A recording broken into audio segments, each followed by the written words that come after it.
Halo semua, perkenalkan saya Angelika Wulan Adinda, absen 5 dari kelas 11 IPA 3. Sudah semenjak setahun, coronavirus masuk di Indonesia dan juga sudah banyak protokol kesehatan yang dianjurkan pemerintah yang harus dipatuhi oleh setiap warga Indonesia. Namun ada saja pasien positif corona yang masih tidak patuh dengan peraturan ini. Oleh karena itu, sekarang saya sudah menyiapkan wawancara via online khusus bersama dengan Pak Ketua RT 6 RW 7, Pak Ruli Irwantoko. Oke, selamat datang Pak. Sekarang saya akan langsung masuk ke pertanyaannya. Siapa saja yang terlibat dengan masalah ini? Dalam kasus masalah yang ada di wilayah RT, seperti contohnya tentang pasien yang positif COVID, berapa yang terlibat adalah ketua RT sendiri, kemudian dibantu oleh staf 1 sampai 2 orang.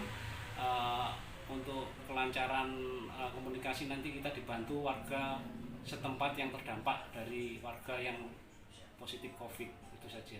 Baik, letak masalah ini terjadi lebih tepatnya di mana? Biasanya terdapat masalah itu ketidakpahaman atau tidak sinkronnya pasien COVID yang dinyatakan oleh puskesmas positif COVID itu adalah mereka salah paham antara prosedur yang diterapkan oleh puskesmas atau RT dengan prosedur atau prokes yang diterapkan mereka sendiri. Jadi itu yang jadi cross, jadi tidak terjadi kesepakatan, akhirnya terjadi masalah.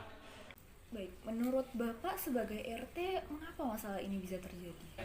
Jadi karena warga yang bermasalah tersebut memiliki prokes atau protokol sendiri, tidak mengaitkan dengan protokol yang diterapkan oleh staf RT, dalam hal ini kepanjangan dari puskesmas, maka itu akan terjadi. Jadi mereka akan tidak mematuhi aturan-aturan RT tersebut. Baik, aturan RT seperti apa yang diterapkan kepada warga tersebut yang tidak dipatuhi? Misal contohnya kita punya aturan untuk warga yang bermasalah, contohnya warga tersebut dinyatakan positif COVID oleh puskesmas. Mereka dinyatakan tidak boleh keluar rumah ataupun berhubungan kontak erat dengan kontak langsung dengan warga sekitar. Ternyata itu masih diabaikan. Jadi warga setempat akhirnya lebih nggak nyaman daripada warga-warga di sekitar yang bukan ditempati warga yang positif COVID tersebut. Bagaimana cara Bapak sebagai RT untuk mengatasi masalah seperti ini? Tetap kita atasi dengan protokol dari aturan RT, di mana kepanjangan dari puskesmas atau kelurahan, tetap kita berikan aturan itu. Andaikan mereka tidak menyepakati atau tidak memenuhi aturan tersebut, maka kita selalu mengedukasi warga tersebut berkali-kali agar mereka juga akhirnya mengerti. Baik, protokol yang dimaksud sebelumnya itu protokol seperti apa ya Pak? Apa bisa dijelaskan? Iya, protokol tersebut biasanya berupa edaran ya, pertama kali edaran, kemudian kita juga mengumpulkan beberapa warga sekitar atau perwakilan gang untuk sosialisasi bahwa protokol-protokol tersebut telah kita sosialisasikan ke seluruh warga.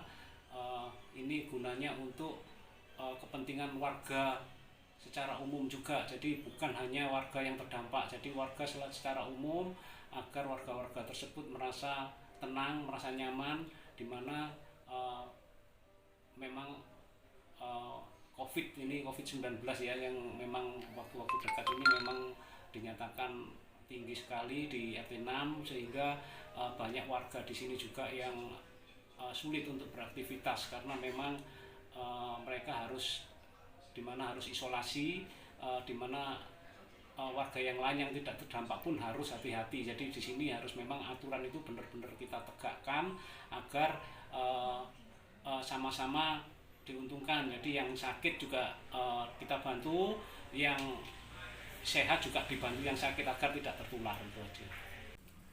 Ya baik, pertanyaan terakhir, bisakah Bapak memberikan imbuhan atau pesan untuk warga sekitar, warga Bapak, agar masalah seperti ini tidak terjadi lagi? Ya, himbauan kami dari RT 6 ini bahwa aturan sudah kita tegakkan ya, bukan dari RT sebetulnya, cuman RT hanya ada tambahan-tambahan aturan yang lain. Sebetulnya ini aturan dari pemerintah bahwa protokol kesehatan yang kita tanamkan di wilayah RT adalah memang benar-benar harus dipatuhi, karena agar tidak terjadi bertambahnya pasien COVID yang ada di wilayah kita. Itu aja. Iya, baik Pak. Terima kasih atas kesediaan Bapak untuk wawancara kali ini. Sekian wawancara dari saya. Terima kasih.